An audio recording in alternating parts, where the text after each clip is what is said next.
हिंदू धर्म में करवा चौथ के पर्व का विशेष महत्व है। इस दिन सुहागिन स्त्रियां पूरे दिन निर्जला उपवास करके पति की लंबी उम्र की प्रार्थना करती हैं।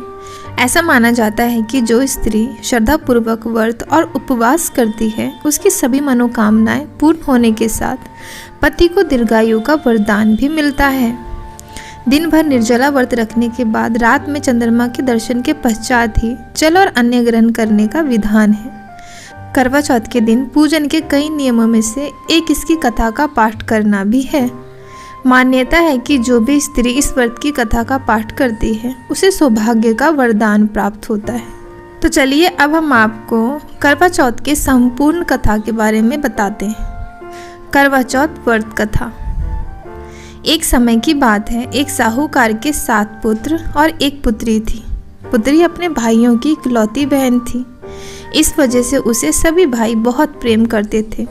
एक बार कार्तिक मास के कृष्ण पक्ष की चतुर्थी तिथि को साहूकार की पत्नी समेत उसकी 7 बहुओं और पुत्री ने भी करवा चौथ का व्रत रखा। रात्रि में जब साहूकार के सभी लड़के भोजन करने बैठे तो उन्होंने अपनी बहन से भी भोजन का आग्रह किया।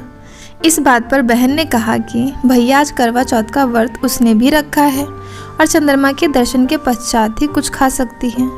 चांद के निकलने पर उसे अर्घ्य देकर ही वो अन्न और जल ग्रहण कर सकती है।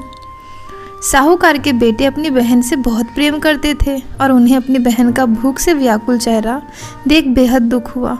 अपनी बहन का ये हाल देखकर उन्हें ऐसा विचार आया कि यदि चंद्रमा जल्दी ही निकल आए तो उनकी बहन का व्रत पारण हो सकती है। इस वजह से साहूकार के बेटे नगर के बाहर गए और वहाँ एक पेड़ पर चढ़कर अग्नि जला दी।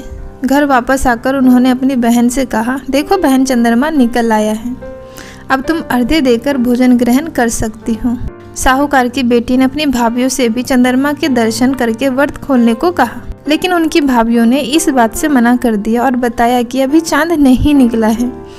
बल्कि उनके भाइयों ने प्रेमवश और बहन को भूख से व्याकुल देखकर ही नकली चांद दिखा दिया है।